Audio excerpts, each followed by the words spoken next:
I learned a smarter way to do business now. One of the things you were heavily accused of Yeah. was being lavish. Yeah. Do you think you were lavish? It was a cash flow problem that metamorphosed into panic.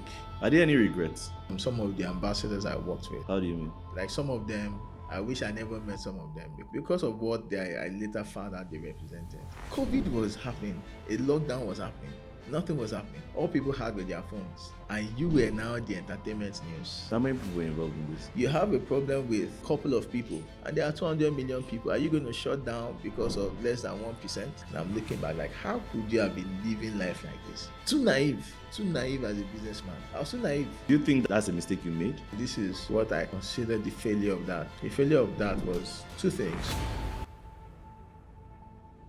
Okay, so today's episode, I'm having someone who I really consider a true entrepreneur.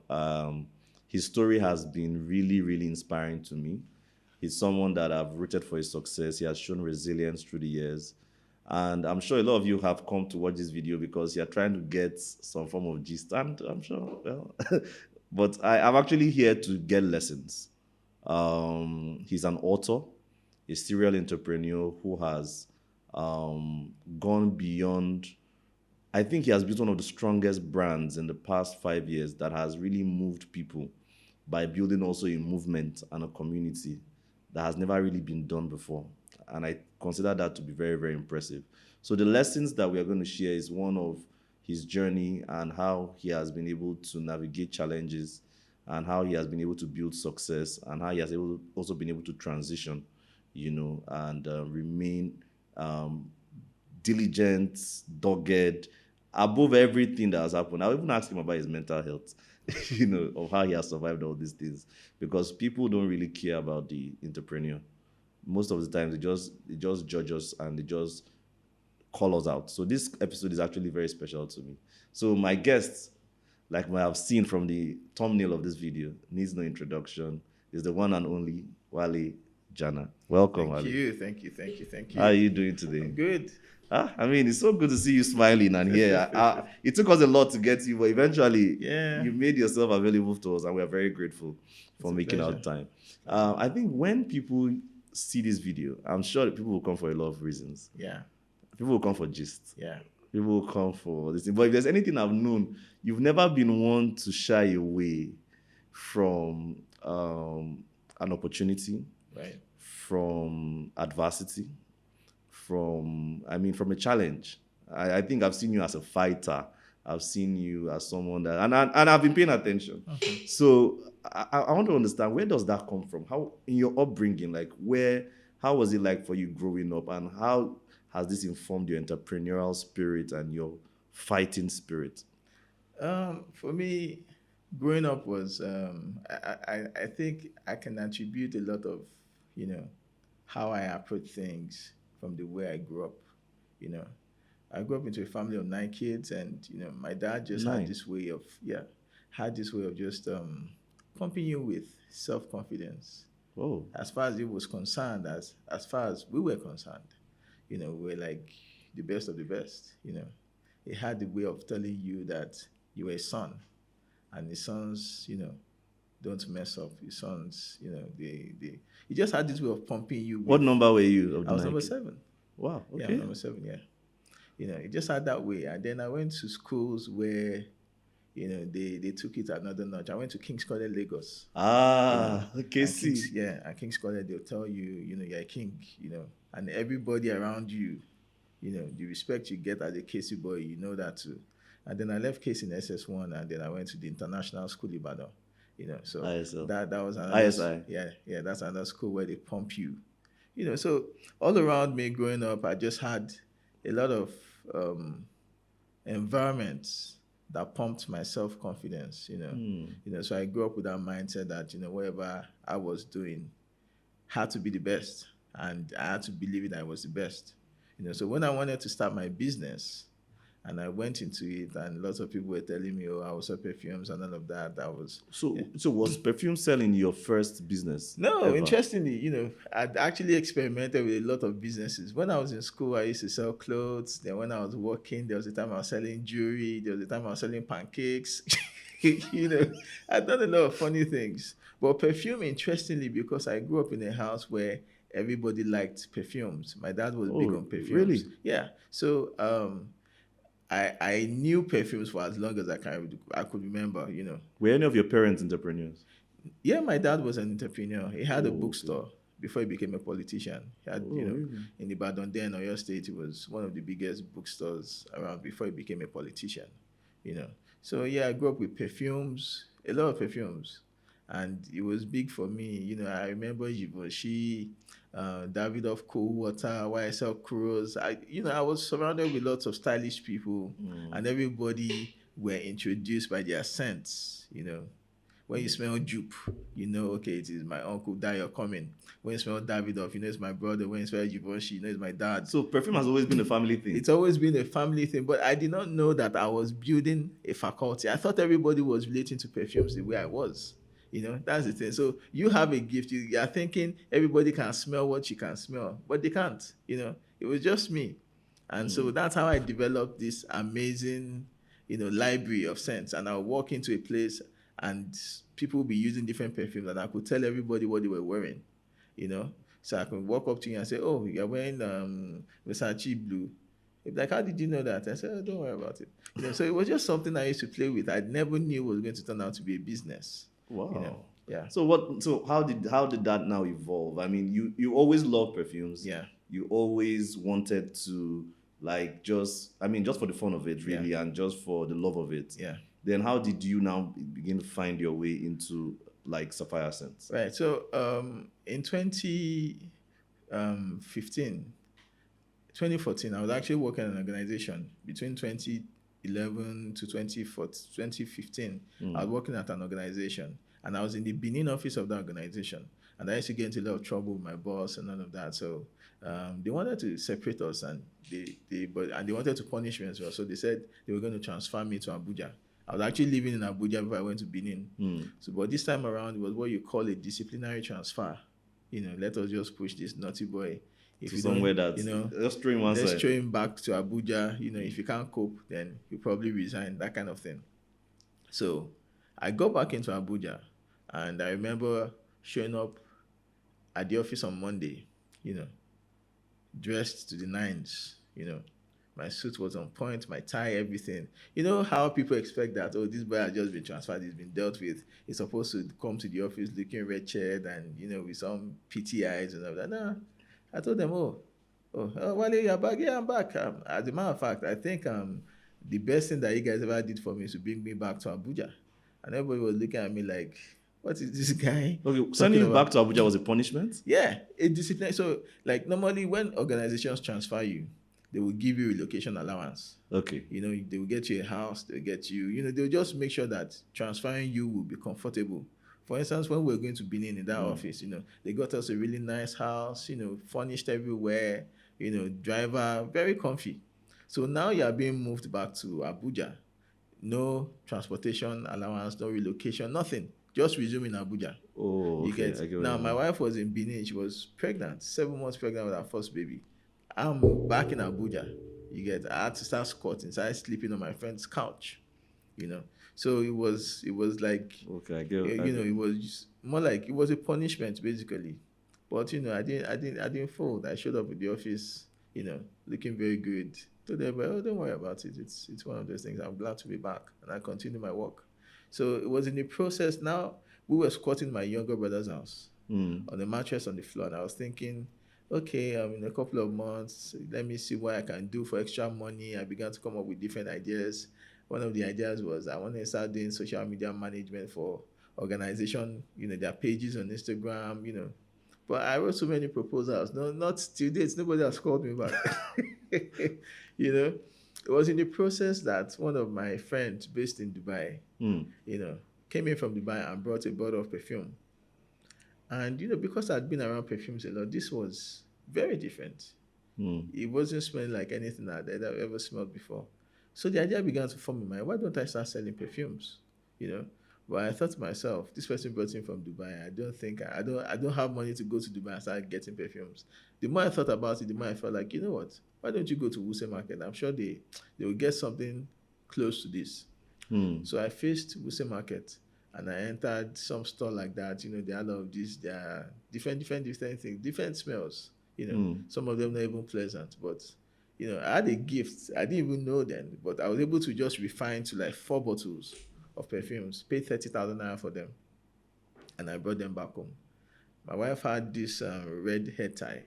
I put it on a stool, covered the stool with red hair tie, put the bottle on it, and I began to take pictures. I took 4 pictures of those, and then I began to tell people, these perfumes are so special. If you read your Bible, we began to talk about aloes and things. This Really? is what David was wearing in those days. This is what Solomon is wearing. This perfume has a heritage of 100 years. People were just crazy curious. What kind of perfume is that? And before you knew it, others started coming in. I remember my neighbor buying 2 or 3 bottles and paying me 30 or 20,000. I'm like, whoa, All of a sudden, your senses went up. I'm telling you. And before you knew, every day I would sell a bottle of perfume. In a month of doing that, in 3 months of doing that, I turned over 1 million naira. 3 months. Yeah, I was like, whoa, this is something, and business just went on like that. After that was when, and I went to see my pastor and I said, you know what, this is what is happening to me now, this business. He looked at me and said, I should come and see him. And I'm thinking to myself, okay, let's probably have some advice for me. And I went to see him and I said, Wale, I think there's something on this. Then I used to, so after those 4 bottles, I was able to identify 2 bestsellers. So it was more like mango and orange juice. So you found out that mango and orange juice are your bestsellers. Yeah. So I was selling more of mango and orange juice, sort of. And he said, there has to be something on this. You are selling just 2 types of perfumes, and you are selling every single day. So I need you to go to Dubai, begin to bring in these perfumes in bulk and all of that. And then he brought out his checkbook and began to write. And then, he finished writing and handed me this check of 1 million naira. Like, whoa. And your pastor gave you a check of 1 million naira. I'm telling you. And then he prayed. I said, this money will not finish. Go and explode. Go and take over. Like, wow. So now, at this time, I'm still squatting on a mattress on the floor. Okay. With my wife and my baby now, because the baby had come. Oh, okay. Yeah. So I remember it was August 24, 2015. Few weeks later, I was able to get my tickets, got everything. Imagine them with 1 million naira. You could go to Dubai. I mean, at the time, yeah. You could buy products, travel to Dubai, lodge in Dubai with 1 million naira. Yeah. Plus change. Yeah. So was it your first time going to Dubai? Yeah, it was my first time going to Dubai. So I got to the airport and I took a picture and I told people we are going to sort. We're going to sort for the best quality wood money can buy. But along the way, an idea began to form in my mind because I felt like, there are a lot of other people that needed extra income, that wanted to make extra money. Just like me, my salary couldn't get me a house, it could meet everyday bills, but it couldn't do anything major. There are lots of people like that needed extra income to for their stuff. So I started a distributorship network. But at this time, had you formed the name Sapphire Scents, or all of this time we had not even formed Sapphire Scents at all? At all. So we're just selling perfumes. Then one day like that, I just woke up. Interestingly, I'd liked the name Sapphire because I saw it in the Bible. It was Isaiah 54:11. That says, lay your foundation. I will lay you tossed with tempest and not comforted. I will lay your foundations with sapphires. Yeah. And I just liked that word. So I woke up that morning and we had formed this WhatsApp group with the distributors, and I just changed it to Sapphire Scents. And that was that was it. Wow. And that was it. And that's how. So you just started building a group of people. Yes. I think if there's anything that I've even learned from your story so far, with everything you're telling me, beyond you being known as a perfumer and being very good with scents, I think you think a lot like a marketer because I think you're a very excellent marketer because I'm into marketing and communications, and I think instinctively you were able to make marketing and brand decisions that actually helped you stand out because I think something that's fascinating is how you were able to process the fact that you needed to stand out in the market and you needed to go beyond just you as a person to now building distributorships. Yeah. So how was the process for you? Because there's anything I understand about Sapphire says that you built like a movement, because I think it went beyond just being like a typical distributorship. It became like a family, a community of people who were also making money from this particular venture. How was that journey like, building something like that, even with the peculiarity of the Nigerian market? Yeah. So one of the things I quickly began to realize, the moment we set up the group, was that people need to belong. If you look at Maslow's hierarchy of needs, it's one of the most important things. People need to have a sense of belonging. And although it was instinctive, it wasn't like a plan where you sat down and said this and that and that, but it was something that I realized very quickly, that people need to have a sense of belonging. People must belong. They must be proud of this brand. Be able, because one of the challenges before we started making our own perfumes was we're selling other people's perfumes. So you have a distributor that will get a package of all these perfumes from Dubai with Arabic written on them, and then she probably go and market for somebody, and they will laugh to her face. Not because the perfumes were good, but they just looked at it like, oh, you're selling this kind of Arabic Hausa perfume, Arabic, those kind of things. So I needed to create that community for people to know that, see, if they can't see how good it is, it has nothing to do with you. It's their taste that's wrong. Because you felt like there was this community value that you would get. So that's how we started. And as time went on, we started creating a lot of, we had events, we had programs, we had lots of things to just make it exciting. Yeah. How was the growth like of the distributorship? It was phenomenal. How many did you start out with? We started with every other day we were recording distributors, and we reached over 2,000 distributors. Yeah. Nationwide. Apart from Australia, UK, US, Ghana, okay, worldwide, Abuja, all over the place. Over 2,000 distributors. Over 2,000 distributors within a period of how long? Within a period of 2 years, 2-3 years, yes. Oh, that's phenomenal growth. I mean, we even had a group in Abuja. All they spoke there was French. We didn't understand what they were saying, but they were just speaking French. It was a group especially for them in Abuja. But the moment they wanted to order, we knew the money. We knew that, you knew the mass. You get, this group is valuable. Right? Wow. Yeah. Really? That's really exciting. I mean, so when you went from selling individually, but when did you now start opening stores? Okay. So stores started opening up the moment we started making our own products. So one of the things that happened was the way we were selling then, people would now so I would go to Dubai, get these perfumes. Nobody was selling them. I was the only one noticing them in Dubai, bring them to Nigeria, start advertising and selling. And then people would wait for me to post the pictures, contact their agents in Dubai, and look for the same perfumes, and now crash the price. So I got to that place where I realized that I needed to start making my own fragrances that nobody could copy. So that's how we started then. And one of the things that really helped me was one of my clients. His name is Adewale, and then the whole Sapphire was in my apartment. So I would wake up from my bed in the morning, dress up and move to the next room, which was my office. So if you wanted to buy, then you'd have to walk through my sitting room and come to the office. So Adewale had said to me that he had a very important meeting. He was going to the State House. He had a meeting with the president and the first lady, and he needed a special perfume, something different, something that once he steps in, they know that, he's around, that kind of thing.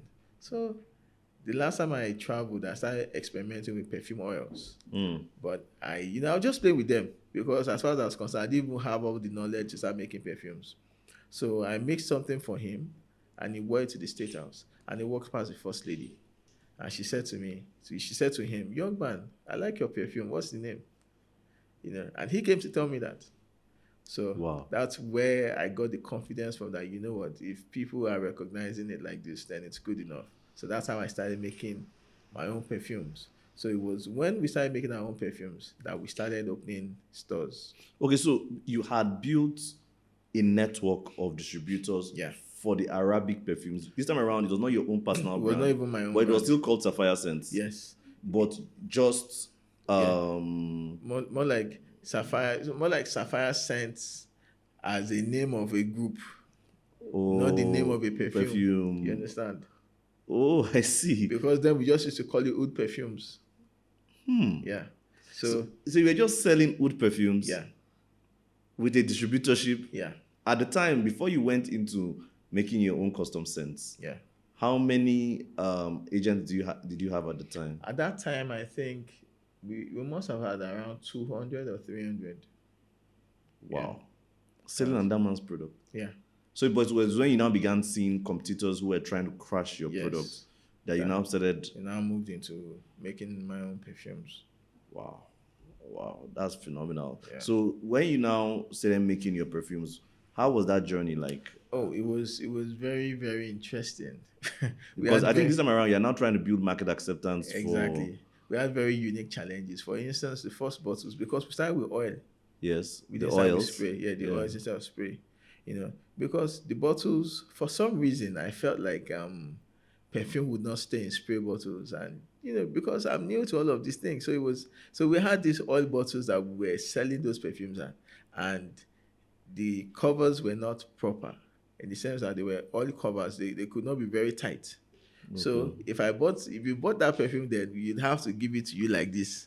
I will give you instructions like I have Alice. Don't bend it. Don't do it like because if you bend it, it will fall. So you have to keep it standing. You have to keep it standing. Keep it like in your box, just anyhow and travel. It was going to pour out. So you have to keep it standing. So, but I just had one thing that I knew that, see, all of this, the foreign brands, I knew that these guys didn't have nothing on me.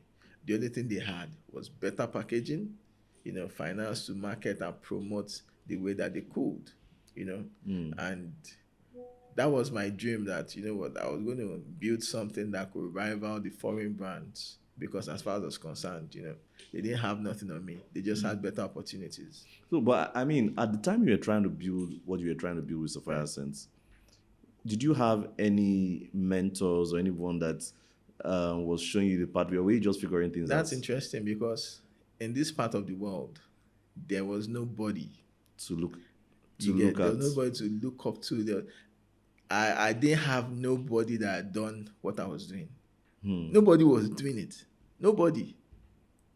If they were doing it, they were doing it at a very, very substandard level that I wouldn't even. In short, I couldn't find anybody that was doing what I was doing successfully, or even doing. There were people that may have done it, but it wasn't. They were doing made in Nigeria. If you understand what I mean, the way it used to work.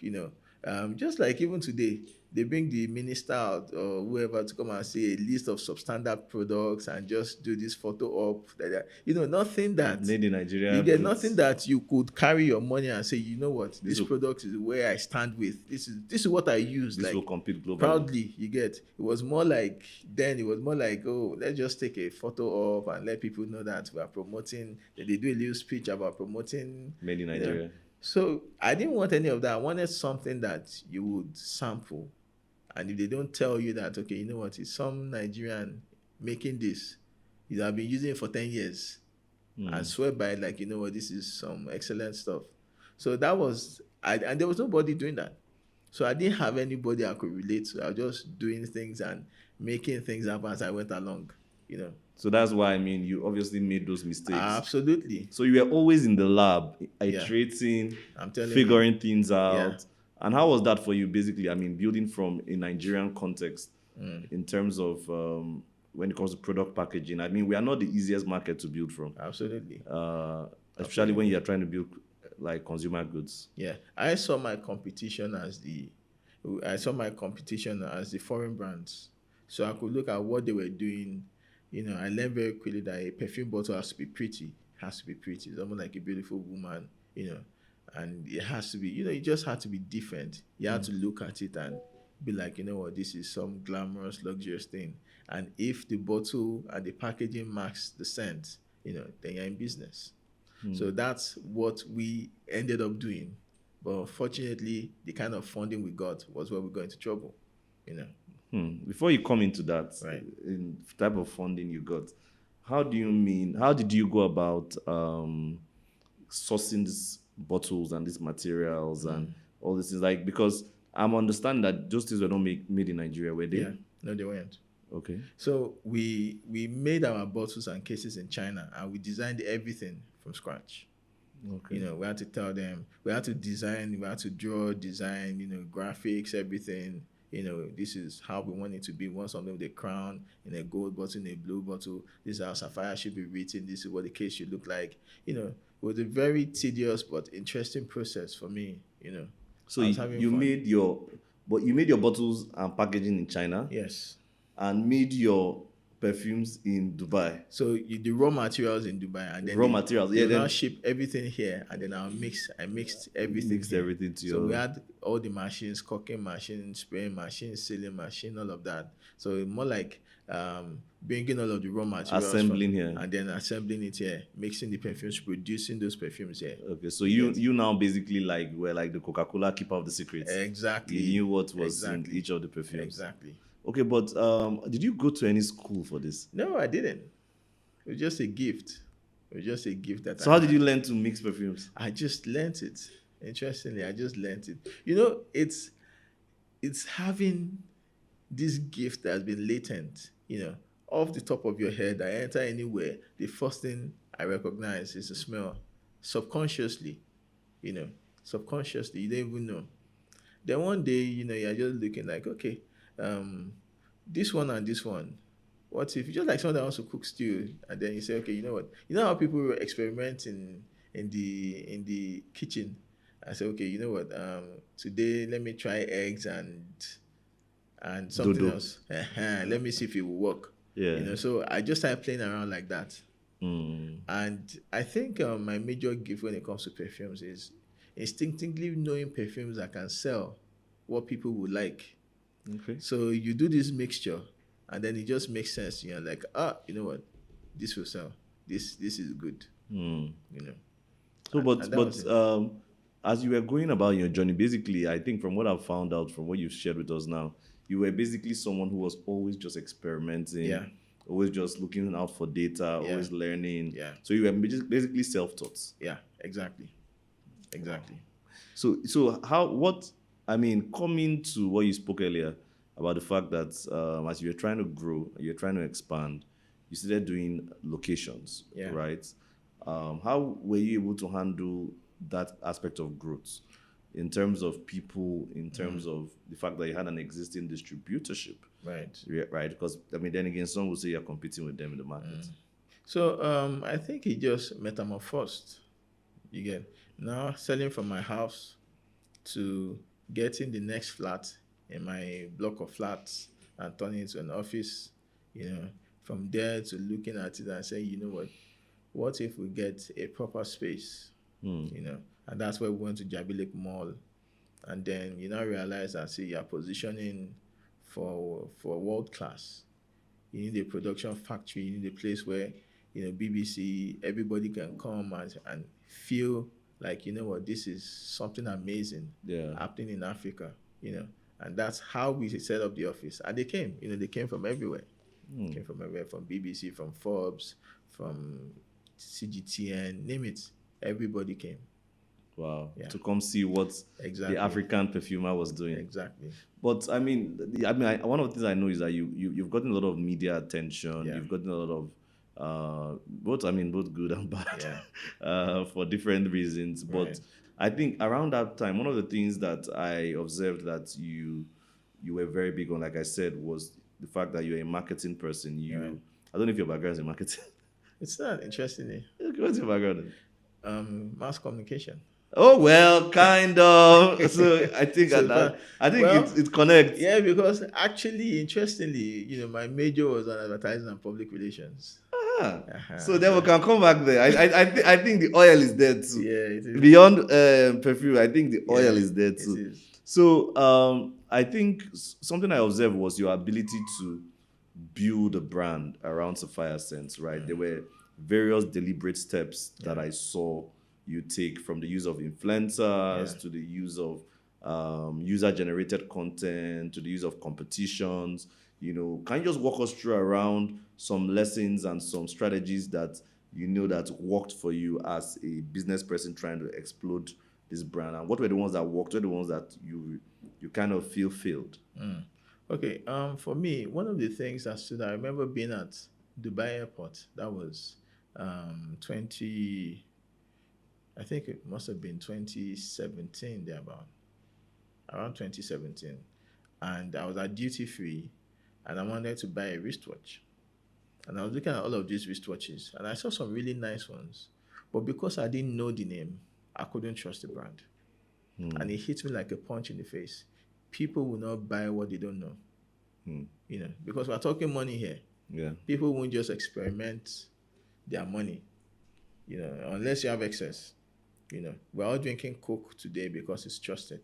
We're all drinking some of this product because, oh, that one we can trust it. Yeah. If I want to drink water, Nestle is fine, whichever. But just drink some kind of random water, I may not want to touch it because I don't trust it. True. And how do you trust a brand? Because they're in your face. You see them everywhere. They're telling you about their stuff. So when you say, oh, give me that one because you've heard about it before. Yeah. You may not know what, but you've heard about it, and because of that, you trust the brand. Yeah, so you've seen it somewhere. you get. So that was what spurred us to billboards. Because I looked at, don't forget what I said again, that the foreign brands were, to me, my competition. So I was constantly looking at what they were doing. They were doing a lot of promotions. Perfume was glam, was luxurious, with celebrities, with lots of people like that. So I felt like the world now is on social media. One of the ways to gain proper access is to use these influencers that are big on social media to promote the brand. Although, and this is what I consider the failure of that. The failure of that was two things. I would have done a lot of short term, 3 months, change, 3 months, change, 3 months, change, 3 months, change. But I had people I worked with for 1 year, 2 years, 3 years, and probably, relationships, when they get so long, they get frosty. So I would have done that, or better still, I'd have just used myself, put myself on all those billboards, promoted myself like that, But I mean, that would have, you I know, understand. but eventually, I won't call it a failure. I'll call it learning because everything eventually worked. Yeah, it still worked. We worked with all of the big, So what that has done for us, is you walk up to an average Nigerian. There are over 200 million people in this country. You walk up to an average Nigerian. I mentioned Sapphire Scents. They know it. The value of at least 200 million people recognizing the name of your brand Something. is priceless. It's priceless. It's priceless. It will always give you an edge. So, I mean, along the times that you were using those various marketing techniques, Right. did you really see sales like go through the roof, or how Yeah. did it affect, or did Yeah, it just so- build a brand? So I noticed that there were certain people that some people had a lot of noise. Some people had buying power. I noticed that. Some people, all of them brought sales, but I could vary who had the highest number of buying power. In terms of the In influencers terms you of use? the influencers you get, Okay. I could tell that, okay, when this person talks about this product, this person's fans just rush and buy. Some people, yeah, they'll come, but not as much as. But all of them actually had buying power. But what about the competitions that you did? Yeah, the competitions too. So one of the things those competitions did for us was also getting us out there in a very, very under your skin, you know, because so there are people in this university. They are not in Lagos or Abuja where you have stores. They can't see your billboards. They're on social media, but they see once in a while. But there's suddenly something that all of them are a part of that they want to talk about. Yeah. That's what those competitions did. And they have to buy the product to be able to be part of those competitions. So it just helped us to deepen whatever marketing and advertising. It got under people's skin because now they're a part of it, whichever way. You know. So, I mean, I think about 4 years in, correct me if I'm wrong, Yeah. you began raising like investment Yes. vehicles Yes. for the business. What's motivated that? Okay, so because now you want to create bottles, you want to buy these things in bulk, you need a factory, you add all of this. Now, and this is where perception plays a major problem. You know, at that point, we're doing quite well. Cash flow was good, but for some reason, because of what I've been told about Nigerian banks, that a business like yours, they're not going to listen to you, all of that. So I opted for friends and family Okay. instead of approaching The banks. the banks because I looked at myself, I was like, you know what? And it's actually true because they're going to ask you for collateral, they're going to ask you for all of these things. Yes. I mean, typically the issue of getting financing in Nigeria is quite a struggle. And we didn't have any of those things at the time, but we had friends and family that liked what we were doing, that believed in what we were doing, and that we felt like, okay, you know what? Now, I'm making probably 20 million naira a month from a bottle of perfume. And I'm telling you to give me a million naira and I can give you a percentage in 6 months. I felt like it was a good deal and it was very, very doable. It wasn't a challenge basically. But where the challenge began to come from was now we were doing long-term projects and then we had short-term money. So you want to set up a store, you expect the store to be done in 2 months. Now something happens that extended to 6 months. That challenge kicked in. You have shipped out your products, you expect it to land in a month. Now it's taking 3 months. So those kind of challenges began to kick in.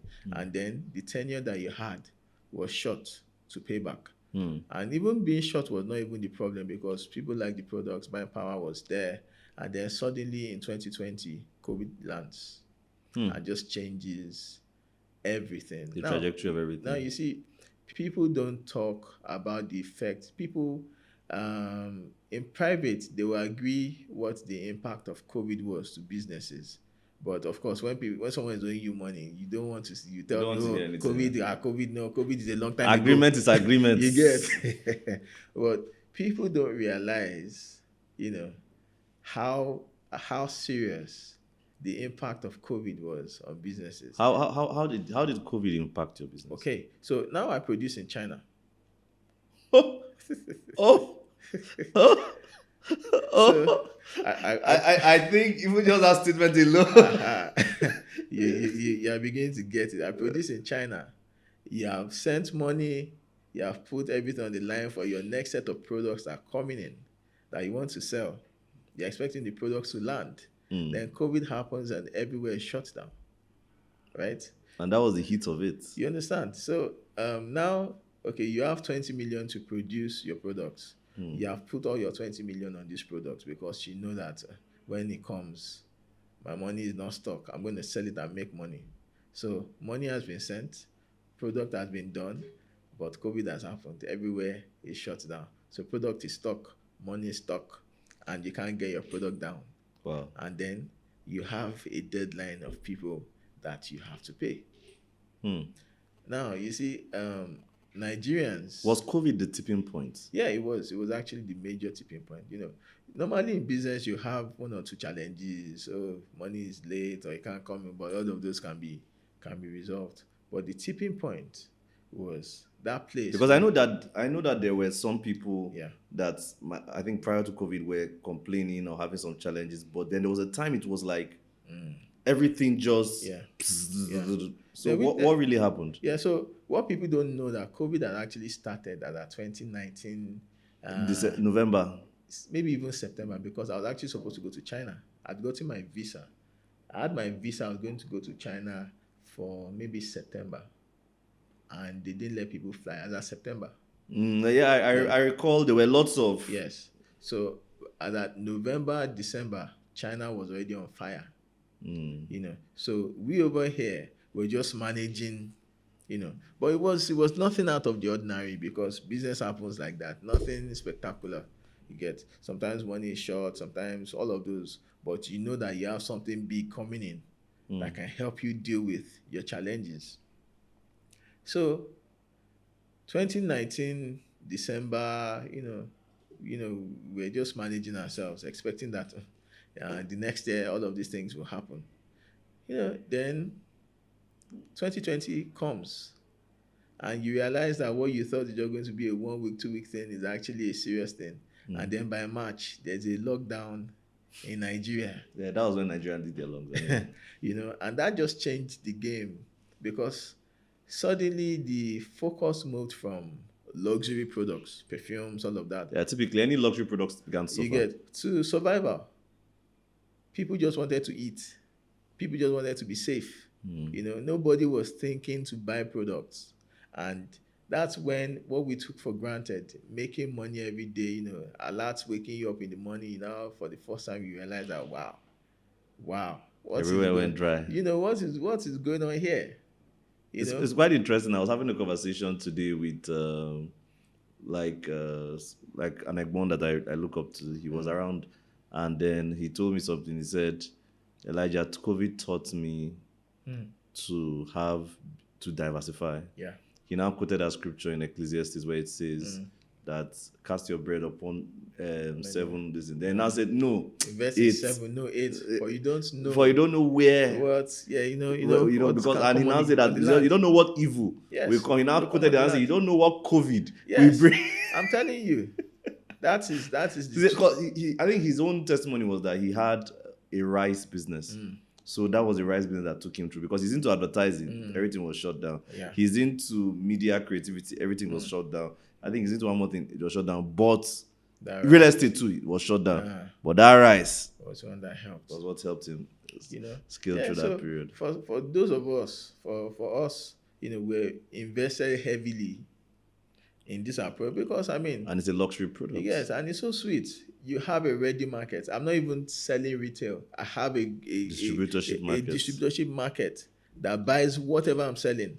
So I don't have to worry about people that are going to buy. My network will take care of the marketing, And now, because Nigeria, people have done a lot of funny business, MMM, all of those kind of things, Ponzi schemes. Yeah, you get. So now, suddenly, this person is supposed to pay you on so day is sending an excuse. You begin to panic, and it didn't help that very popular person too on social media, very controversial. Me and the media were like fire. Small time. So something that could have been managed. Yeah. A comment from one person suddenly turns into dynamite. So it was more of panic than actual issues. Okay. And then of course people just took it from there and all of the noise. So what that does for many businesses, suddenly you now have everybody scared, everybody now says, please, I want my money now. These kind of things. So, but I'm grateful for the experience, but we're just able to just let people know that this is what is going on. It has been there are some people that are of the opinion that if you had a financial analyst helping you structure these investments, things wouldn't have gone the way they went. What do you have to say to that? Well, you see, look at all the companies that folded up. The big companies that folded up during COVID. Are you telling me they didn't have financial analysts? They didn't have all of those people? No. You see, the strength of a business is the strength of a business. If your business is a hands-on... So it wasn't a structure problem? It wasn't a structure problem. It was a cash flow problem that metamorphosed into panic because people were just making a lot of noise and media was capitalizing on it. Okay, but what do you think the financial advisor would have stopped you from taking short-term capital to fund long-term? The short-term was not something that we could control at the moment because it wasn't something that we just started. Now a financial analyst would have done for us in the beginning was to tell you, Wale, at this point you guys need to start looking for long-term, and we actually got that advice, and we did. And there's a very interesting story about that. Really? Yeah. So I'll tell you about it. So there was a guy they introduced to me then. that said he was a financial consultant. He could help us raise money. He has a lot of people looking to put money in businesses like ours in Africa and all of that, you know. Why does it And seem like this is gonna have a sober ending? so so at that point they had introduced us to this guy. Hmm. And he asked for his own fee. We paid him the fee. Today we'll call you. I'm in Germany. I'm talking to some investors. We'll call you later. I'm in the US. I'm in UK. So we are paid this guy. And because now another thing I need to tell people is, um, don't take recommendation on face value. Try them out to be sure, because sometimes somebody introduces you to someone, and because you trust that person, you feel like, oh, this person. I mean, if somebody of your caliber can introduce me to another person like this, then the person certainly has to deliver. Because I trust my person, it means I will trust you. So you transfer the trust. You understand? So this guy was just giving us stories in the US. He had done what do you call it again? A deck pitch. Yeah, he had done a deck pitch. People are interested in it.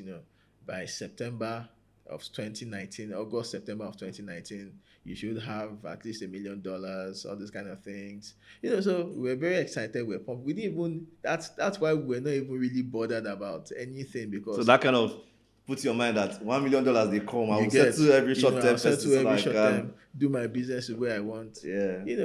And we're just following up with this guy. Then September came and nothing. Like, how far? What is going on? Then the guy calls me and said, this was around October, November. And he says to me, can you come to London? There are some investors that want to meet you. I'm like, what is my job? Just send my passport. Jumped on the plane and got to London. So I was expecting, I'll go to my proposal, everything all pumped. The next day, I'm going to meet investors and, we finish up this deal. Then we attended a seminar, more like a conference happening. And it was a conference of doctors, Nigerian doctors in the UK or something like that. And then outside of the hall of the conference, you had this guy with his roll-up banner and a table saying invest in Africa. So basically what the guy used to do was he would go to conferences all over the place, do a roll-up banner, have a table, and for anybody that wanted to be, that wanted to know what he was doing, he would tell them about opportunities, business opportunities, nothing concrete, nothing planned. Wow. So that's what we were waiting for all along. Wow. Like, if this is it, I mean, I can do better than this guy. You understand? I can do way better than this guy. And that's what we were waiting for. So it just dawned on you that... It just dawned on me, wow. like, can you imagine this nonsense? So he brought you to come and stand on the stand with him?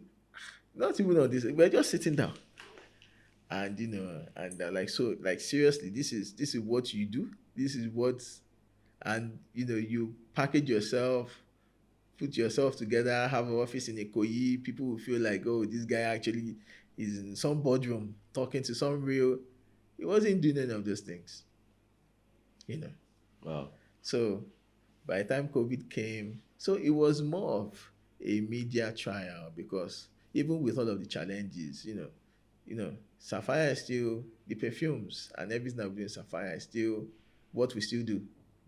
So, it's yeah. I mean, coming back to that, I mean, so it was more like you were trying to get yourself out of the shackles of short-term debt. So that's why you paid that guy to help you exactly get like long-term capital, exactly. That maybe for a VC, yes. more patient capital, basically. Exactly. That will help you penetrate exactly new opportunities exactly. And they will expand. Exactly. So then COVID now hit. Obviously, the impatience of course of the investors too came together with it, and then I think also mixed with the fact of the kind of personality you were. Yes. Because so you had people that had beef, in the past because of certain utterances, because of certain things, I remember during a certain time we had something like a boycott. Yeah, I think there was a time there was a boycott. Yeah, because of a certain issue, but we had gone above that. But now it wasn't. This was just I, 6 I think months I think ago. one of the things you were heavily accused of Yeah, was being lavish. yeah, So and do you think you were lavish? no, no. Really? You see, if you are talking lavish, I should have some kind of Rolls Royce or some really really luxurious car. You should see the houses. You should see if you are talking travel with So, because 400. I think people were saying that's what you were using their money for. Yeah, I mean, people who have always have to come up with something and say, "Oh, Yeah. this is what he did with the money." Dubai was 400,000. You could go to Dubai with 400,000. You understand? Actually, you could go to Dubai You every understand? week. So and this is because the work was there. People could see where the money was going. The work was there. You could see our products. You could see the level of advertising, marketing and advertising. You could, we But had. but do you think that element of envy played a role in terms of, because I mean obviously when you see Wale, you see bling. Yeah, When you see Wale, you see lifestyle. yeah, Right? Do you think in some shape or form yeah. that also influenced the way people came at you? Yeah, so the perception, people just had this perception that, what, this guy must have some money and sitting somewhere. It's a lie. It's a lie. It can't be never. He has that money. Just let us pinch him. Let's pinch him and But squeeze him. do you in any way regret some of it, like in terms of the way you positioned yourself? No, would I say I do? Because see, I'm a one man. I'm a marketer, like you said. Yeah. You are building something from the scratch. You don't have money. Later years, yes, we began to do that. But you had let me tell you how Nigeria works when it comes to business. If you want to sell anything in this country, establish one fact only, that you don't need their money. The moment you establish that fact, you will sell anything. You will sell anything. The moment you establish to a Nigerian market, I don't need anything from you, they'll come for you. They'll buy whatever you're selling. I'm telling you, I'm laughing because I know it's true. it's the truth. So we were creating a perception that would help our market. So you were just being a salesman. I've just been a salesman. And it Okay. worked anyways. Of course. And it wasn't like anything we had was outrageous or crazy. It was family living the good life, good locations, quality people, Yeah. But it sort of looked like, it was larger than life, Yeah. Yeah. I Yeah. mean, if you look at me, I've not actually changed. I mean, I've always been. Yeah, I I've mean, been. even with everything, I don't think I've seen you change. You get, because that's me. It's not being loud or being extravagant. It's just how it is. Because the show must go on. Your business must go on. You get, so you have a problem with maybe a couple of people, and there are 200 million people. Are you going to shut down because of less than 1%? Less than 0.0%, and forget? Because for you to get back, you have to deal with other 200 million people. Your business has to go on. I mean, there are lots of rumors around Yeah. this. So I mean, it's good we set the record straight. Yeah.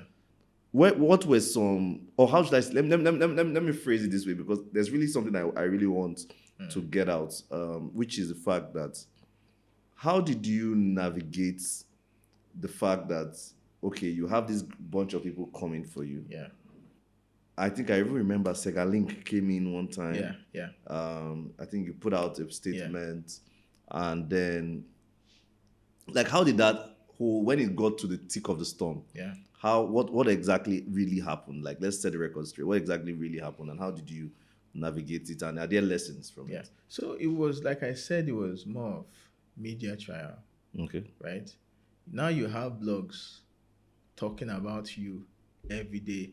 Pay these people his money, pay these people his money, pay people. Now so it was, COVID was happening, a lockdown was happening, nothing was happening. All people had were their phones, and you were now the entertainment news. I'm were the telling you, gist. you were the gist. So that's basically what it was.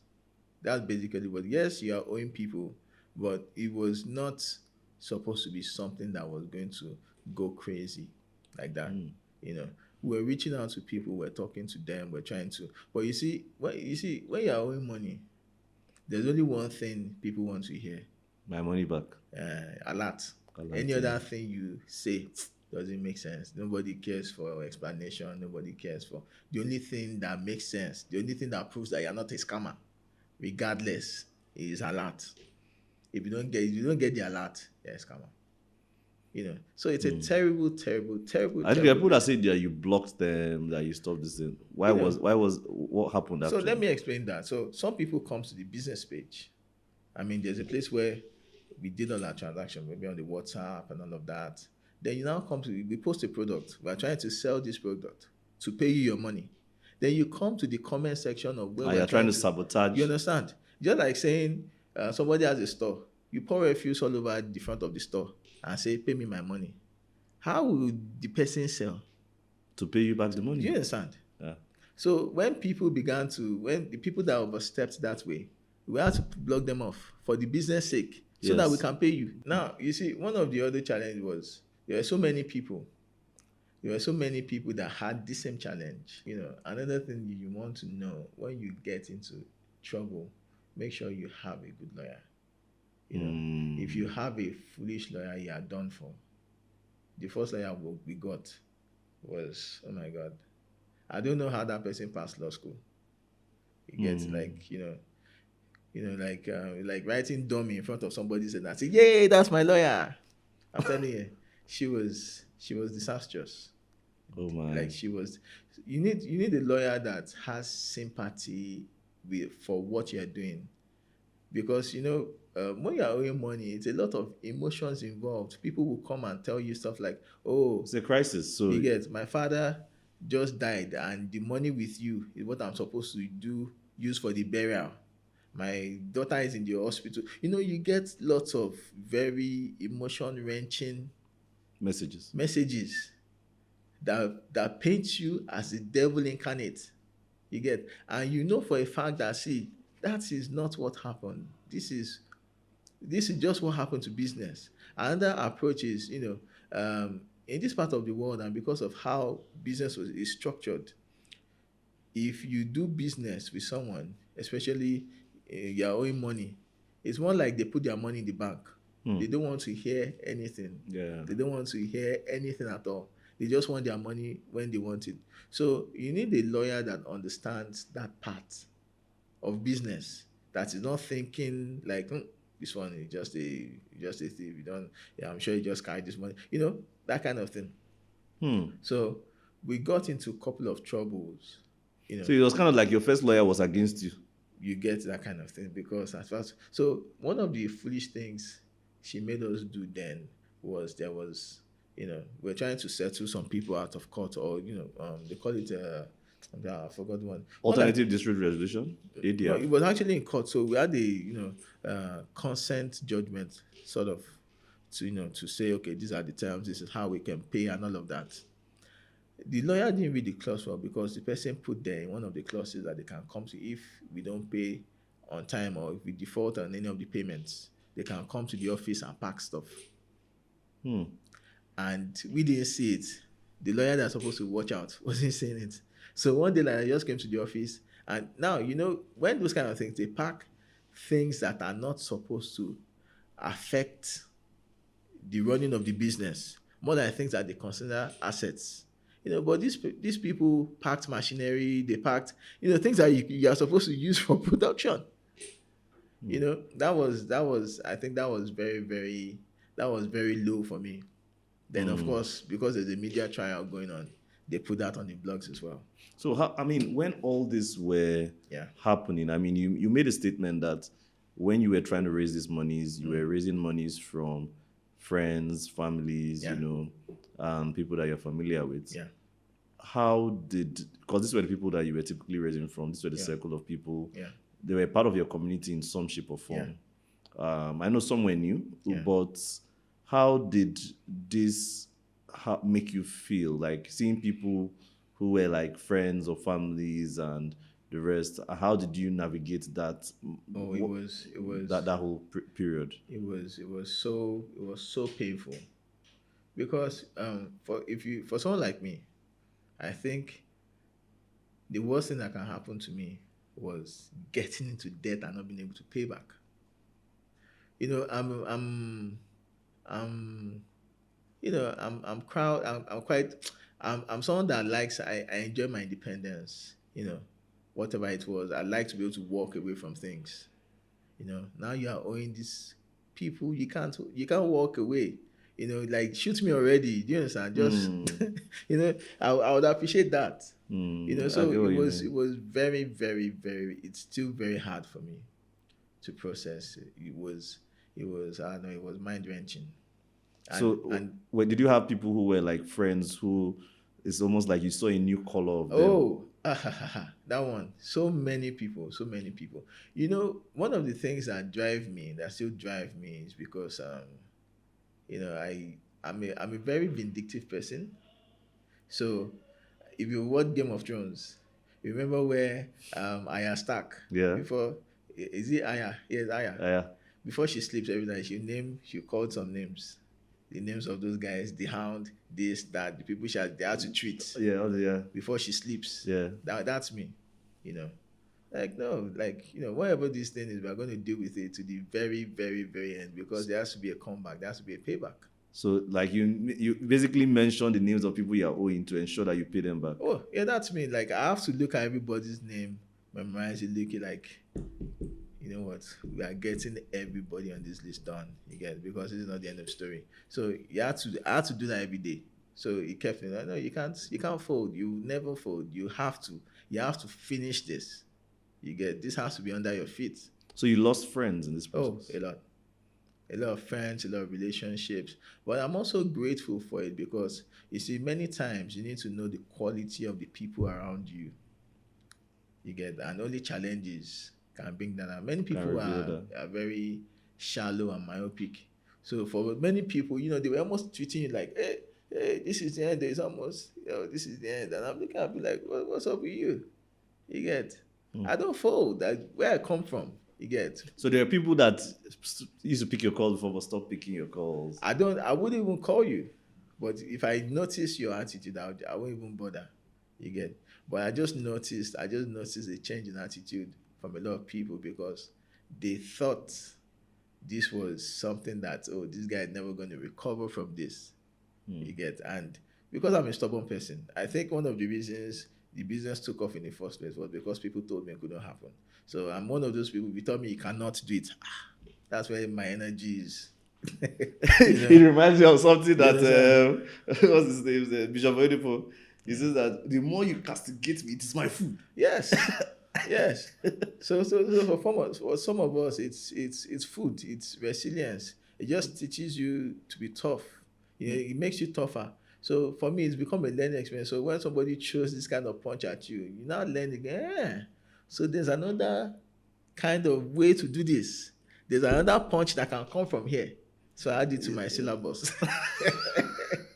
But it's made me a very extremely dangerous person.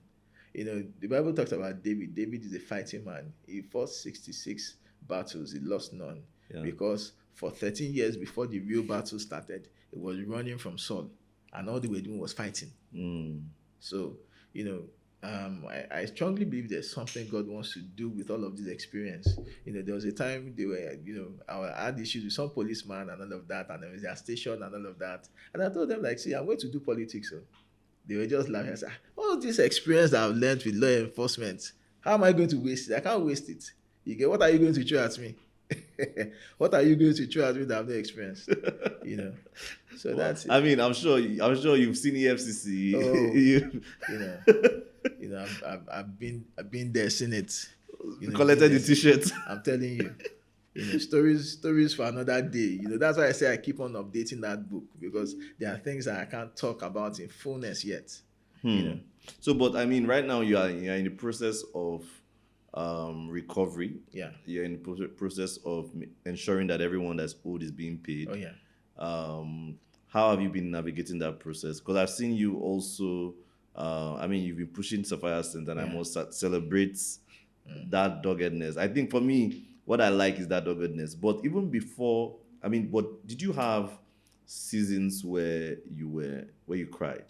Did you have seasons where, how did you navigate it? I mean, with your family, with your Yeah. wife, with your kids, how did you navigate? How was that for you in that front? Because Yeah. I also know you're someone that is big on family. So Yeah. how did you navigate that? For me, I actually think there's something wrong with my tear ducts, because if tears was one of my things, there could have been lots of times where I'm like, oh my God, but I'm But not you never a felt down. You never felt depressed. oh, You of never. course, there were lots of times I felt, really, really, really, really bad. There were lots of times. And one of the good things I did, that How got did you navigate that yeah. period? Well, yeah. So what I used to do was I had a friend, more like my manager, you know. So we used to go through all of those crazy times together. And then after that, we would just sit down and talk about it, talk. So having that, I think that really, really helps It me. was like a form of therapy for You you. get, I think that was therapy for me. And another thing was I made sure I didn't bring bad energy home. And this is very Really? important. Yeah. This is very, very important. There will never be a time where you meet me with my family and you know how people are dealing with stuff and everybody daddy comes, everybody has run away because they know there was never a time like that. My children will grow up and I would have to be the one to tell them that there was a phase in my life like this. They will never know. Hmm. Yeah. And same with my wife because she's also a strong person, you know. And it's important, you see, men have to be good to their wives. You have to be careful because you don't know when challenges will come, you know. Because, women are like, they store stuff, you know. If it's bad energy, it's storing up and then one day they give it back to you in ways that you can't imagine, you know. If I had been a terrible husband, if she could look at me those days and be like, this guy is a bad man, when challenges come, she probably have moved because she just thought to herself, like, I've seen that this guy is a terrible person. But if you're actually a So good he person, deserves what he's going through now. you understand? But you're actually a good person and something like this happens to you. It has a way, there's a certain energy of favor or grace that somebody has if they've actually not done bad. So for instance, if I set out to say, okay, you know what, this business was certain, but I'm just going to scam people or something, there's an energy you give off that even people, law enforcement, all of these guys, and they can pick it because they are used to it. These are people that deal with criminals and everybody. All sorts, You yeah. get, they take a look at you and know that, you know what,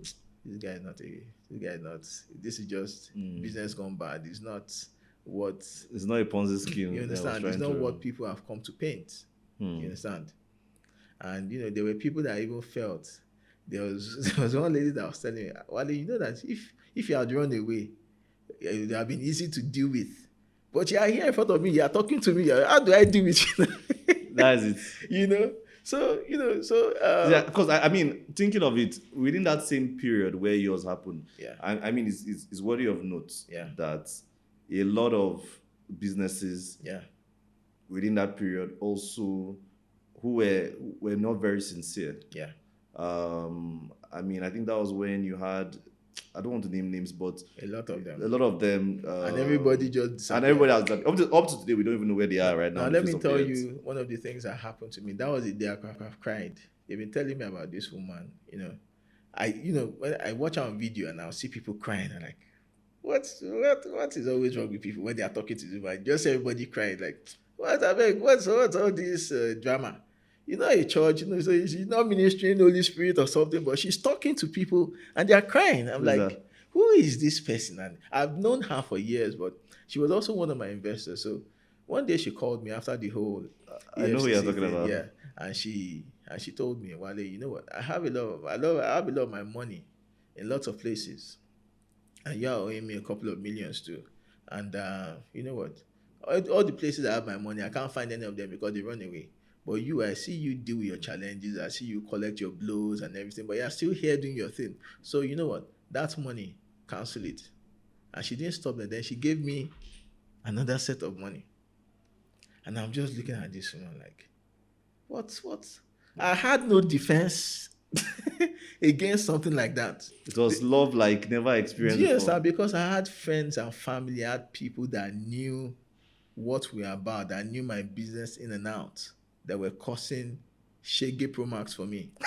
You understand? Shake it, bro. I'm telling you, and then this woman We just relate once in a while, and she was doing So this. interestingly, I relate with her once in a while. So I know who you're speaking about. She's And you she's know. such a Shout bundle out, of I'll tell her, grace. shout out to Mfonepo. Mfon You yeah. know, Mfon is she's phenomenal. phenomenal. I can She's tell you, phenomenal. She's she's authentic. no, she's She's authentic. in a way, like that was the day if I wanted to cry because like I wasn't. That's the day I knew that there's something wrong with my tear duct.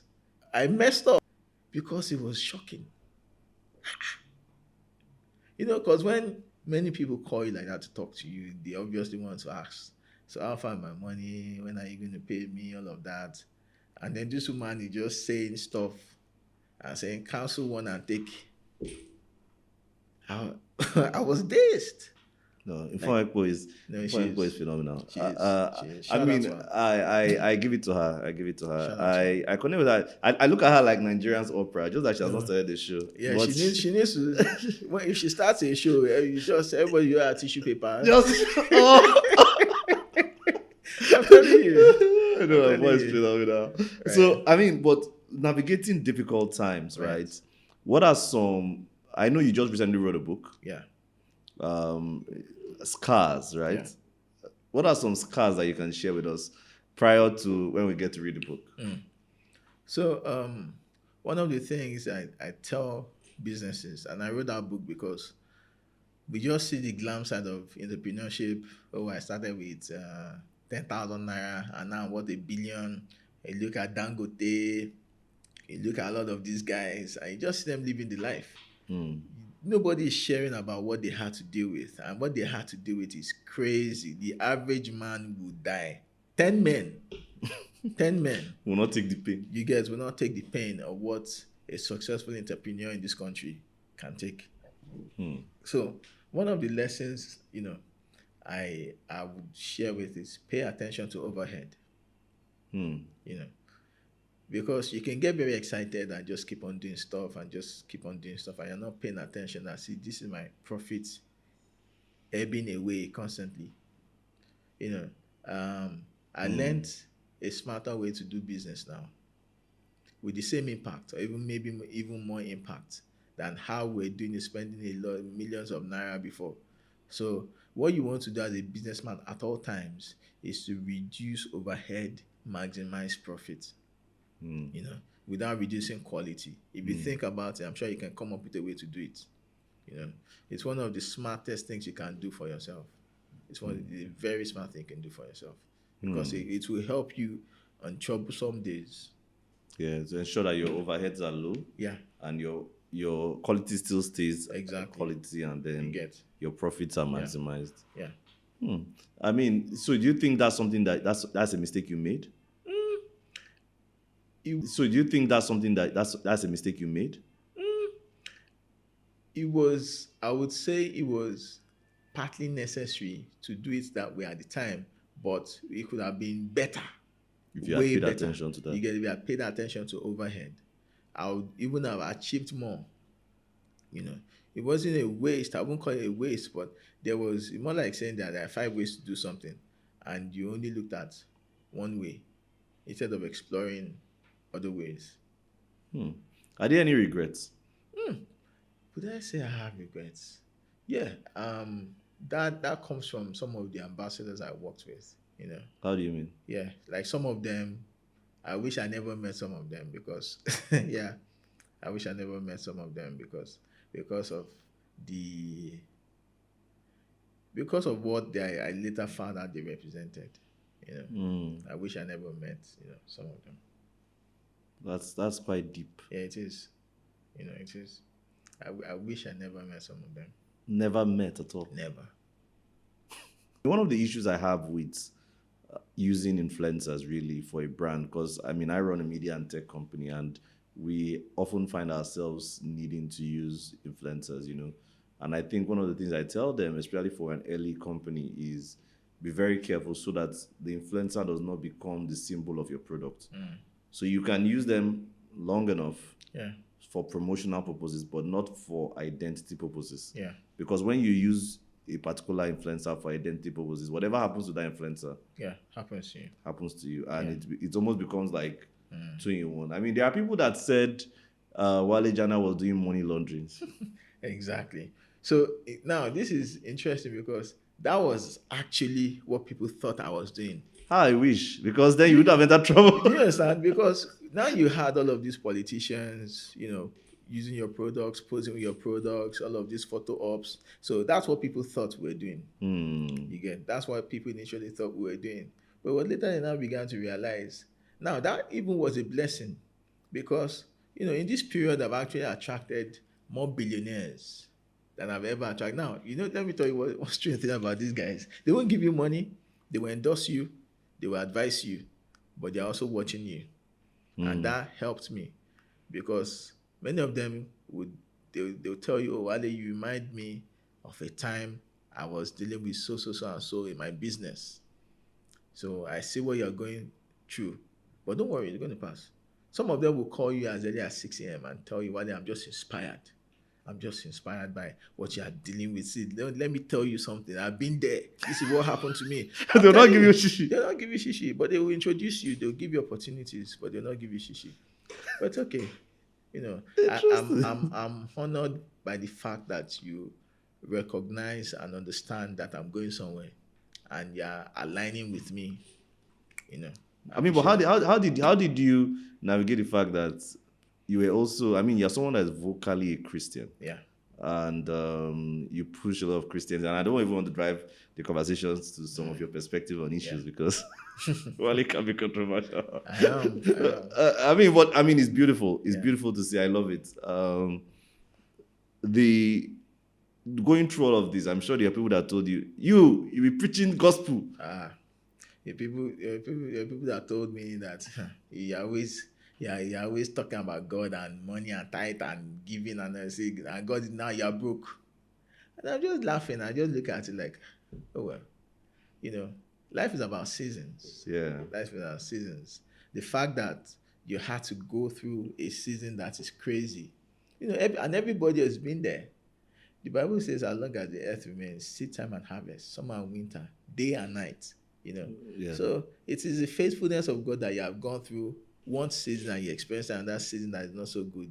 But God says, he said, it doesn't matter. The righteous man can fall 7 times. He will always come back up. Always up. You understand? Yeah. So you need to understand, you need to settle one thing that, God is not angry with me. Settle it. You need to settle it. You need to, many people will feel like, oh, maybe he had done something, or maybe, no. God is not angry with me. You need to settle that part. What can separate us from the love of God? Nothing. Whether hunger, heat, whatever, famine, whatever, nothing. And all things work together for good. There's a reason why I had to go through what I went through. And I'm, as I right now, I can tell you I know why I had to. Because of the lessons. Because I look at myself, 2-3 years ago, how naive I was as a businessman. And I'm looking back like, how could you have been living life like this? Too naive as a businessman. I was easy to kill. I was so naive. So now, I'm a different kind of person. I'm very, very How do you mean you were easy to kill? Yes. Because you're too naive to accommodating anybody, everybody, you go anywhere, everywhere. Even Jesus was careful. So if you don't... So you think you were too accessible? Too accessible. Too trusting? Too trusting. I didn't have to verify anything. How do you mean? I didn't have to verify anything. Anything goes, you come to me and say, okay, I want to do this here, I'm coming. You get...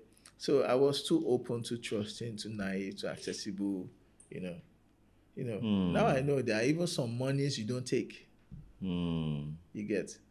You have to do a KYC. Or who is giving you this money? But, you do physical KYC, you do spiritual KYC. I'm telling you. How do you mean? I'm telling you. No. I need to understand that one. Now I need to understand that spiritual KYC. Life is crazy. Some people want to say, okay, I have this money I want to put in your company. Say, give me a minute. Let me pray about it first. That's a spiritual KYC. And then you feel peace.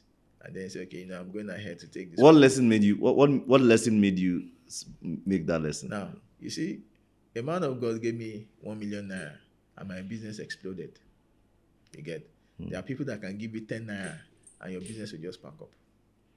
So there are demonic forces in operation when it comes to money. Money is very spiritual. It's deeper than what you think.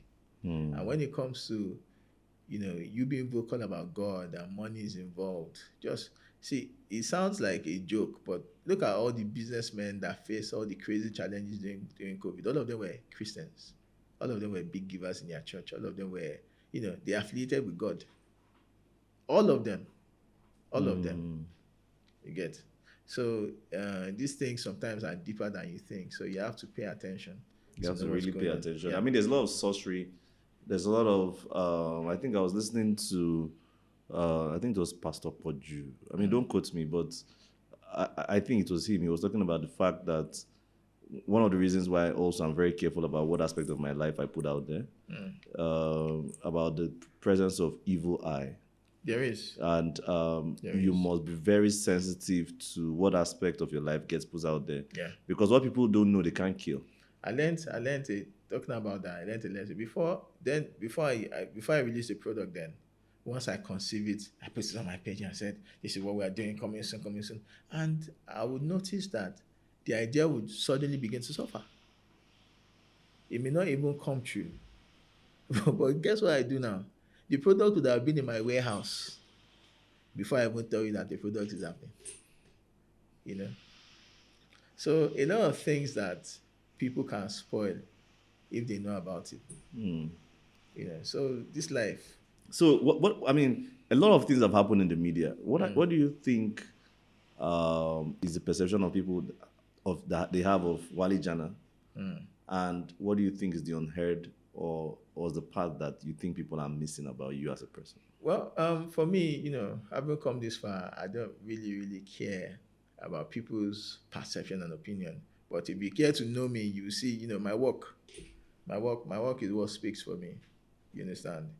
My work is what speaks for me. If you see what I've done, what I'm still doing, you get, and the caliber of people that are relating with me and my products and my business, and you have a problem, that's up to you. You understand? I mean, if you see people smarter than you, people, very grounded than you, people you look up to and respect, and they feel like, it's okay to relate with this person and this brand, and you still have a problem, that's your cup of tea. You get, the people that matter to me, are the people that matter. So what's your comeback story looking like right now? Well, we've gradually, God has been giving us mind-boggling opportunities. You see what we do with Living Faith Chapel. Yeah, I saw Living Faith Chapel. You've always been sent in locations, right? That wasn't the first time. That wasn't the first. We've been doing that, but it just getting bigger. I think you did for Kuza. Yeah, we've always done for Kuza. Yeah, we've always done for Kuza. Lots of other churches. Yeah, but this time around, this was big, though. Yeah, this was mind-boggling. This is the largest church in the was the largest church in the world, and they are building the largest very soon. Understand? So God is restoring, and favor is just flowing in a way. 31st, before the midnight, one of my investors reached out again. I said, Wale, you know what? I'm canceling the money. And I am one of those people. I'm a proud person. I'd rather pay you than cancel. Do you understand? It may take me time, but I'd rather pay you than look at it and say, Wale can't pay me, that's why I'm canceling it. No, please don't do that. Well, you see, Wale, I have peace with it. Let it go. I've been getting a lot of that. And it's humbling to me. Extremely humbling. So what does that teach you? Humility, I think, is one of the lessons God has always wanted to teach me. I'm one of those people that believe that if God wants to bless me, He would say, Wale, that is what to do. Work it out and get the money out. Not just drop it on me. So it's God teaching me that, see, I can let you turn things to money, but I can also bring it to you. It's a blind side of God's goodness for me, because I'm not used to it. It keeps Him as God. It keeps Him as God, because I'm that person. I like to see myself as God's hand. God wants to bless somebody, He talks to me about it and make it happen. You get? But I don't get lots of people say, God said I should do this for you. I'm the person where somebody comes to me and says, you know what, I need to be in London tomorrow and I can't raise the money, and I'll go on my page and talk about it. And in less than an hour, the money is raised, the person has it. And then I, on the other side, I'm dealing with my stuff and nobody's even asking what's going on, you know? Yeah. So, So, but this season you've learned to yeah, also. I've learned to just, trust God to send me help. Hmm. But I think I think I've seen you also slowly transitioning to real estate. What's that Yeah. about? Oh, so interestingly, about that, I just had a couple of people walk up to me and say, Wale, you know what? The way you sell perfumes, if you sell real estate like that, it's going to be something, Hmm. So yeah, so we got into that because of that. But what are you doing about that, though? Because Oh yeah, actually, I was going to approach you with the same thing too. yeah. It's actually very interesting, and it's a growing business. It's doing very well too. So I see God opening a lot of doors in this time. Hmm. I mean, if there's anything you could change about your story, what would it be? What would it be? Or you just learned to embrace everything now? What would it be? What would I like to change? Mm, I think there's one. I mean, although there's lesson in it, but one thing I've learned is don't get into debt. It's horrible. I don't think it's something I'll ever do again. As You a know, matter of fact, at the end of this, by the time this phase is over, I'm getting a tattoo, my first tattoo, what's gonna say? debt free. I'll put the date. I'm telling you. And you see, I'm telling you see, one of the things, yeah. This is so funny. But it's the truth. You need to know yourself and understand yourself. Like, if the devil wants to get me, what will he use? For some of us are not wired for certain things. Some of us, The borrower You is get- servant to the lender. you get, some of us should have never gotten into it. Yeah, I mean, this challenge started since that time. We've not had to borrow a dime from anybody about doing our business and paying people back. So so basically you've just learned that you could have as well Do you get? have been doing I it. could have done what I wanted to do without having to borrow. So do you think what caused that was that you were trying to grow too fast? If you say grow too fast, Like because you just felt you needed to help No. God. What God had started with anointing, you were trying to carry it. now let me tell you a very interesting perspective, because you see, that's why sometimes read the Bible, face what the Bible says, just take it like that. Literally, yeah. Don't look at the sentiments by the side. You see, one of the ways that made me feel like, you know what, okay, God wants me to take this route and get investors was because I would pray every midnight with a list of things I wanted to do. And bro, not once, I can't count how many times. The moment I'm done praying every 12 midnight, the next thing I'm getting is an alert from an investor. So how are you going to say, how do you say, oh, that's not God, that's... But can we really say so? Because then again, we have to ask ourselves, right? So where was the hand of flesh?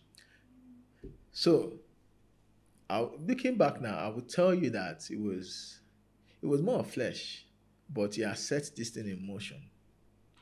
So, more like I created a system that was bringing, finances when you needed it to do your project, and because it was seamless and smooth and it was easy to pay back, it didn't look like a problem. Okay. You see, the problem with debt is not even about today. It's not about what you can pay back today. The days, because you don't control tomorrow, none of us do.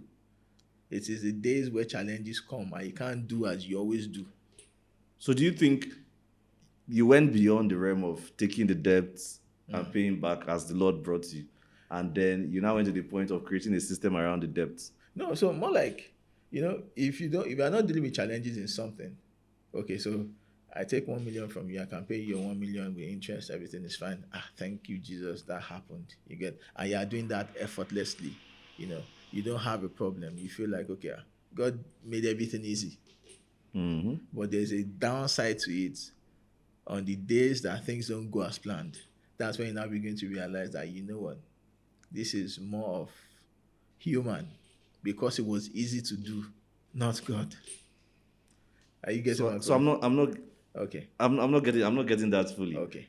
So it's like, So you attributed it to God because it looked easy. because it was easy to do, so I felt like, I mean, if you have peace about something, if you are not struggling to do something, if you are struggling to do something, you'll be like, maybe God doesn't want me to do this thing. Or maybe when I got probably my first investor, maybe it became nasty. Maybe the first 1 million I couldn't pay back and it became nasty or something. But you know what? I can't go this route because like God is not. Yeah. But you are saying favor, like you're not going out to. There is nobody that will tell you that Wale was the one that approached me and said, Come on, give me your money. Do you understand? You get, I just told you what I want to do. You look at it, you reach out. It was so stress-free that you believe that, you know what, I didn't have to coax anybody. I didn't have to confirm, I didn't have to convince anybody. Some people even say, come on, Maga. I said, no, we don't do that. If you don't feel peace about it, please don't go ahead. So that's how it felt for me.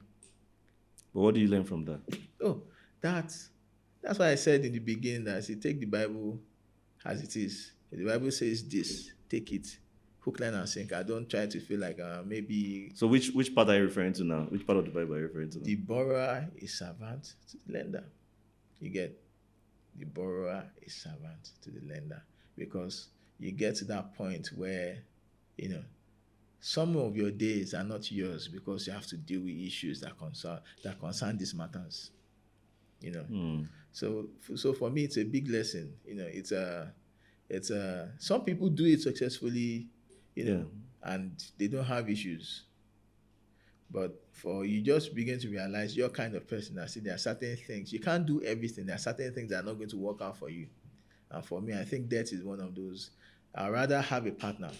I'd rather say somebody that says, you know what, I'll take, let's share the company 50-50. Equity, you understand? Shared risk, shared reward. You get. And this debt thing I'm putting as an ordinance for my family. If you come from my blood, you can't borrow money. Because I'm learning that if God doesn't have mercy, it could be one of the fastest ways for the devil to destroy you, for you to destroy yourself. Because as a creative, you're in your head. Ideas, is flowing. You want to do this very luxurious. You want to do this, and you're not even thinking of cost. Although you're thinking about it, but at the same time, you be like, oh, okay, I can make this more expensive so that I can fulfill this my idea. So for me, it's one of those things. I don't think there are so many ways of doing things without debt, and I'm learning that now. So that's the good side of it. It's not in my consciousness at all. It's not. Wow, that's quite powerful. Yeah. I mean, that's the way you said it. It came from a deep place. It is. It has to be deep. It came from a very deep place. I think it reminds me of something Warren Buffett said. Charlie Munger, Warren Buffett's partner, said. He said there are 3 L's that have destroyed men ever since. He spoke about ladies, liquor, and leverage, which is debt. Yeah. Loans. And he said you must play very carefully with them, because they often come and destroy large enterprises and make them next to nothing. Yeah. Wow. Wale, thank you so much for your time, really. It has been, I'm sure my team too, they are wondering like, this interview is long. It is. I mean, it's but therapeutic. I mean, it was actually for me, and I learned a whole lot of lessons. So, I mean, right now, Wale, you are looking forward to the new year. I mean, this is the beginning of a new year, 2024. Yeah. What should we expect from you? The ones that you can tell. This year, for me, I think it's that year where you get the tattoo. We get that tattoo, right? It's that year also where you begin to hear a lot about us again. We've been very low key last couple of years because of everything, but I think this year we're going to be breaking free. We're going to be breaking free this year. Breaking free. I love that. I think that's the theme for the year. Breaking free. No grief for anybody. No grief for anybody. Break free. No grief for anybody. Okay. I mean, are there projects we should be looking out for? Yeah. So, couple of things we're working on. I'd rather keep them under wraps. Under wraps. Okay, that's fine. That's why. my new way of doing things. Anyway, I mean, I support you. I support you 100%. Even me too. I don't need to talk. No, it's very important. I mean, thank you so much, Wale. I really appreciate you joining us on the show. I think this episode has been very instructive. I think anyone that watches this would actually live blessed. That was actually my goal for the episode, because I felt it's very important for us to learn, because it's easy for someone to just say something and say, an episode of Wale Jana, and I'm very quick to not operate from a place of hubris. People feel like if something happened to this person, it was because he made a mistake. Not necessarily the fact that they were, just like I mentioned to you earlier, before the podcast began, you can't necessarily attribute someone's success to their smarts, and attribute someone's failure to their foolishness. Many times there are other factors that controls our success. And like, for example, we just spoke about the COVID situation. It was just a wave. It was just a wave. If you were, if you like be the smartest person, take care of your health, do everything you're supposed to do, but if you're inside World Trade Center on 9/11, you're gone. It didn't matter. It didn't matter whether you went to the gym that morning or your blood pressure was in the best place or anything. So it was just a wave, and the most exciting part is we survived. And that's the testimony. International Analyst says it will take 5 years for companies to recover after COVID. 5 years on the average, and that's in the US. That's in the US, where everything is balanced. So for us, I think we're doing a fantastic job. Having come this far so long. But let me ask you a final question. Right. How did this whole thing change your relationship with God? Oh, it made me realize that God is on my side. God is my best psalm now. The psalm I live my life with is Psalm 103. Bless the Lord of my soul, forget not all his benefits. Bless the Lord of my soul. Who forgives all my iniquities, who heals all my diseases, who redeems my life from destruction, who crowns me with loving kindness and tender mercies, who satisfies my mouth with good things, so that my youth is renewed like the eagles. The Lord is merciful and gracious, slow to anger and abounding in mercy. He will not always strive with us. He has never treated us as our sins deserve, nor punished us according to our iniquities. So you begin to realize that, and this is David talking about God. Now you need to understand that David was a very, very flawed man. And I began to look at my Bible. The people that God loved the most were flawed people. But guess what? They always ran to God. They never ever got to a stage where they felt like, because of what I did, I have to run away from God. David was a very flawed man. David liked women. He liked women, and then he also liked other people's women. Bathsheba. Bathsheba on one side, there was a time David was married to Saul's daughter. They took her away. She became another person's wife. When David became king, he said, go and bring that woman. The husband was crying and following her until they threatened him and go cut off your head. Then he brought that woman back. When David was over 70 years old, was about to die, they put all blankets. His body heat was not working. They said, you know what, I know what Baba need. They went to find one fine girl and put in her David. His body temperature regulated. So this is a very, very flawed man. All of us, many of us have not even killed because of a woman before. David killed a man because of his woman. Say, you die. I don't care. But he was a friend of God. But he was a friend of God. And he understood this in the Old Testament. He will not always strive with us. He has not treated me as my sins deserve, nor punished me according to my iniquities. So you think it made you... It's made me understand God more. God is not some... he's not writing names of noisemakers. God is not on one corner say, okay, so you don't say, let me catch him. No, that's not God. That's not God at all. God is always on your side. God is always on your side. I began to realize that men will fail. Men always fail. You get. When my father and my mother forsaken them, the Lord took me up. God is always on your side. And that's the secret for anybody that is ever going to succeed. You know, look at Moses. Do you know what it is for God to walk up to you and say, I'm going to use you for something? And that you are telling God that, hey, I'm a stammerer. God, forget that thing, I'm stammering. God said, am I not the one that created the mouth? Am I not the one that created the mouth? I said, I want to use you and you are going to speak. He said, God, leave that thing. Like the level of unbelief that Moses had. And look at what God used him to do later. So it just goes to tell a lot about God.